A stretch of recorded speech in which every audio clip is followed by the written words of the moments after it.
Episode की शुरुआत में हमें ज़रकोविया के एक प्रिंस को दिखाते हैं जो अपने लैब में होते हैं। उनकी सेविका उसे समझाने की कोशिश करते हैं कि जो हथियार उनके सैनिकों को मिला है, अगर उन्होंने उसे एक्टिवेट कर दिया तो उसे संभालना नामुमकिन हो जाएगा। पर प्रिंस उसकी बात नहीं सुनते। वो बस रेबल्स को सबक सिखाकर ज़रकोविया पर शांति लाना चाहते थे। उसकी सेविका प्रिंस को समझा ही रहे होते हैं कि वहाँ पर किंग आ जाते हैं। किंग प्रिंस को याद दिलाते हैं कि ज़रकोविया का असली राजा कौन है। किंग प्रिंस के कारनामों से गुस्से में थे। वो जानते थे कि प्रिंस क्या कर रहा है। किंग उनका हथियार दिखाने को कहता है। प्रिंस उनकी बात सुनकर गेट खोल देता है। उस गेट से उनका हथियार यानी डॉक्टर विक्टर का खोखला बॉडी बाहर निकलता है जो बर्फ में जमा होता है। एपिसोड में आगे बढ़ने से पहले इस वीडियो का क्वेश्चन, अगर आपका बस चलता तो आप बेंटन को कौन सा कार्टून या एनिमे के साथ या फिर किसी भी सुपर हीरो के साथ कोलैबोरेशन करते? Naruto, one piece, one punch man, Krrish, Shaktimaan, demon slayer, dragon ball या फिर मार्वल या डीसी? आप अपना ओपिनियन चैट सेक्शन में लिख देना ताकि फ्यूचर में हो सके तो मैं उसे एनिमेट कर सकूं। और इसके बारे में जानने के लिए हमें इंस्टाग्राम पे फॉलो करना बिल्कुल भी मत भूलना, लिंक डिस्क्रिप्शन में है। अब फ्यूचर से प्रेजेंट में आते हुए एपिसोड को आगे बढ़ाते हैं।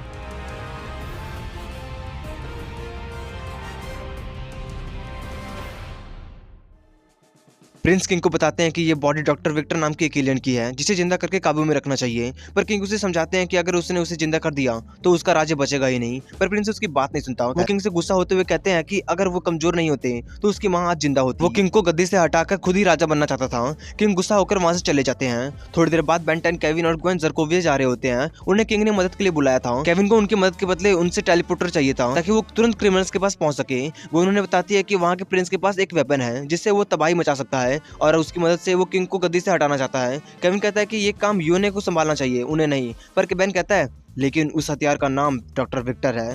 केविन ये बात सुनकर और ज्यादा एक्साइटेड हो जाता है। तभी उन पर मिसाइल से हमला हो जाता है। बेन जल्दी से रस बकेट से कूदकर जेट एलियन बनने के लिए अल्टीमेट ट्रिक चालू करता है, पर वो एको एलियन में ट्रांसफॉर्म हो जाता है। वो तेजी से नीचे गिरने लग जाता है और मिसाइल्स रस बकेट का पीछा करने लग जाते हैं। पर केविन कैसे तैसे रस बकेट को बचा रहा होता है। एको जल्दी से अल्टीमेट एको एलियन में ट्रांसफॉर्म हो जाता है और मिसाइल्स का पीछा करके अपने सोनिक बूम से मिसाइल्स को तबाह करने लग जाता है। पर एक मिसाइल्स रस बकेट के पास होने के कारण, उसके फटने के कारण रस बकेट में थोड़ी गड़बड़ी आ जाती है। रस बकेट को नीचे ले आता है। गोन और केविन जैसे ज़रकोविया के सोल्जर्स उन्हें गन ताने घेर लेते हैं। वहाँ पर प्रिंस आता है और कहता है अब तुम लोग ज़रकोविया की हुकूमत के कैदी हो और तुम्हारा शिप हमारा हुआ। केविन शिप को सोकर लड़ने वाला ही होता है कि वहाँ पर अल्टीमेट एको आ जाता है और फिर से बेन बदल जाता है। बेन उन्हें समझाने की कोशिश करता है कि वो रेबल्स नहीं है। तभी वहाँ पर किंग ज़रैन आ जाते हैं और सोल्जर्स से हथियार नीचे करने को कहते हैं। सोल्जर्स उनकी बात सुनकर हथियार नीचे कर लेते हैं। किंग प्रिंस को कहते हैं कि वो उनकी गद्दी हासिल नहीं कर सकता। पर प्रिंस कहता है कि अभी पावर का पलड़ा उसकी तरफ भारी है और किंग को थोड़ा टाइम देकर वहाँ से चला जाता है। किंग बेंटन, केविन और ग्वेन को लेकर महल के अंदर आ जाता है। केविन कहता है कि प्रिंस को कुछ सबक सिखाने की जरूरत है। किंग कहते हैं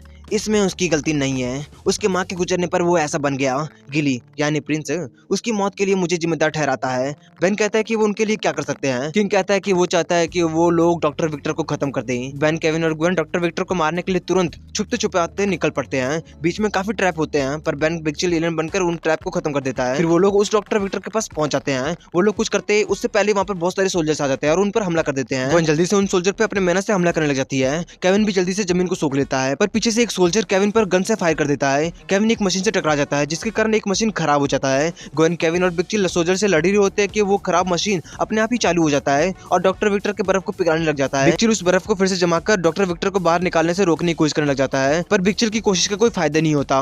डॉक्टर विक्टर जाग जाता है और उस बर्फ को तोड़कर बाहर आ जाता है। वो सभी ये देखकर हैरान हो जाते हैं। उन्हें लगता है कि डॉक्टर विक्टर मर चुका था। तभी वहाँ पर प्रिंस आता है और कहते हैं ये एक खाली शेल है, ये मेरी मर्जी के गुलाम है। और फिर एक मशीन का बटन दबाकर डॉक्टर विक्टर से उन्हें मारने को कहता है। डॉक्टर विक्टर उसकी बात सुनकर उन पर टूट पड़ता है। पहले केविन को मुक्का मारकर बेहोश कर देता है, ग्वेन को बिजली का झटका देकर उससे भी ढेर कर देता है। ये देखकर बिगचिल जल्दी से अल्टीमेट बिगचिल में ट्रांसफॉर्म हो जाता है। फिर सभी सोल्जर्स को बर्फ में जमाकर डॉक्टर विक्टर को भी बर्फ में जमाने की कोशिश करता है पर डॉक्टर विक्टर अपने तेज बिजली के झटके से अल्टीमेट बिगचिल को भी नीचे गिरा देता है। वो फिर से बेंटन में बदल जाता है और वहीं पर बेहोश हो जाता है। प्रिंस उन तीनों के साथ साथ किंग को भी बंदी बना लेता है। थोड़ी देर बाद ग्वेन और किंग की आंख खुलती है। ग्वेन ज्यादा पावर यूज नहीं कर सकती थी उस हैंडबैंड की वजह से, इसलिए वो किंग को आजाद कर देती है। उसे लगता है कि किंग उन्हें छुड़ा देगा पर किंग कहते हैं अब मैं आजाद हूँ और टेनिसन कुछ नहीं कर सकता तो मैं वो प्लान पूरा कर सकता हूँ जो मैंने उस क्रिएचर को देखने के बाद बनाया था।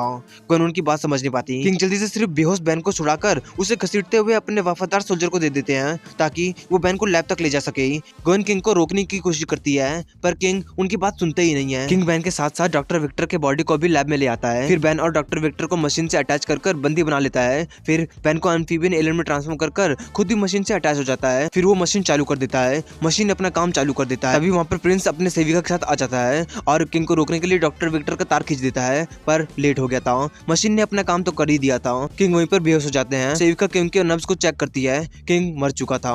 प्रिंस ये सुनकर खुश हो जाता है और खुद को जर्कोविया का राजा घोषित कर ही रहा होता है कि डॉक्टर विक्टर जा जाता है। दरअसल किंग ने अपने सोल को डॉक्टर विक्टर के बॉडी में ट्रांसफर कर लिया था। प्रिंस गीला हैरान हो जाता है। वो कुछ करता उससे पहले डॉक्टर विक्टर उसे जोर से पकड़ लेता है और उसे दबाने लग जाता है, पर उसे मारता नहीं, क्योंकि किंग चाहता था कि प्रिंस जान सके कि वो किंग के आगे कुछ नहीं। किंग वहां से सीधा रेबल्स को सजा देने चला जाता है। सभी रेबल्स डॉक्टर विक्टर यानी किंग पर बंदूक, तोपों और मिसाइलों से हमला करने लग जाते हैं, पर डॉक्टर विक्टर को कुछ खास फर्क ही नहीं पड़ता।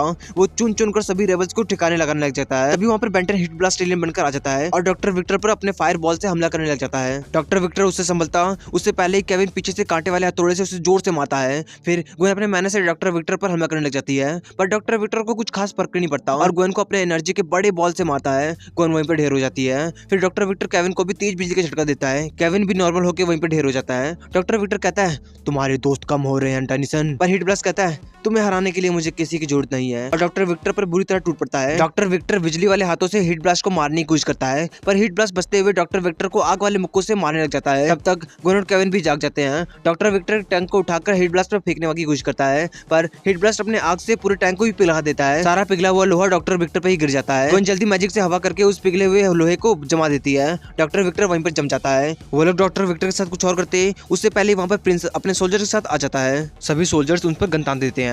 प्रिंस उन्हें शुक्रिया कहते हुए कहते हैं कि वो आगे का काम संभाल लेगा। ग्वेन वहाँ से जाने के लिए तैयार हो जाती है, पर हिट ब्लास्ट उसकी बात नहीं सुनता। वो कहता है कि वो उन्हें संभाल लेंगे। ग्वेन हिट ब्लास्ट को समझाने की कोशिश करती है कि उनका वहाँ से जाना ही अच्छा होगा, क्योंकि वो लोग जानते नहीं कि कौन सही है और कौन गलत है, किंग या रेबल्स। हिट ब्लास्ट उसकी बात समझ जाता है और फिर से बैन में बदल जाता है। बैन कहता है कि वो लोग डॉक्टर विक्टर को नल वॉइड में भेजकर वहाँ से चले जाएंगे, पर केविन कहता है कि वो लोग ऐसा नहीं कर सकते क्योंकि उनके पास कोई लीगल अथॉरिटी नहीं है। बैन प्रिंस से पूछता है कि वो डॉक्टर विक्टर के साथ करेगा क्या। प्रिंस कहता है फांसी देंगे, फिर अपने साहिबा उसको खुला छोड़ देंगे, फिर 1 महीने के अंदर अंदर सारे रेबल्स खत्म हो जाएंगे। बैन जल्दी से प्रिंस को उठाकर पटक देता है और उससे वो मशीन ले लेता है जिससे वो उन साइबोर्ग को कंट्रोल कर रहा था। बैन जल्दी से उस मशीन को तबाह कर देता है। तभी सभी सोल्जर्स का मास्क टूट जाता है और सभी आजाद हो जाते हैं। सभी आजाद होने के बाद वहाँ से चले जाते हैं। सब कुछ खत्म होने से पहले डॉक्टर विक्टर कहता है आज जितना चाहो चुरा लो, मगर तुम मेरे सबसे बड़े दुश्मन बन गए हो बेन टेनिसन। मैं आजाद हो जाऊंगा और अपना राज फिर से हासिल कर लूंगा। मैं तुम्हें नहीं छोड़ूंगा। डॉक्टर विक्टर बेंटन को वार्निंग दे ही रहा होता है, पर बेंटन को घंटा फर्क नहीं पड़ रहा होता है। बेंटन केविन और ग्वेन के साथ उसकी बात इग्नोर करके वहाँ से जाने लग जाता है। वो सुना ही होगा आपने, अंत भला तो सब भला, पर केविन के साथ भला नहीं होता क्योंकि केविन को टेलीपोर्ट पैड मिला ही नहीं होता है। केविन को टेलीपोर्ट पैड न मिलने पर वो दुखी में था और केविन के दुख के साथ ही ये एपिसोड यहीं खत्म हो जाता है।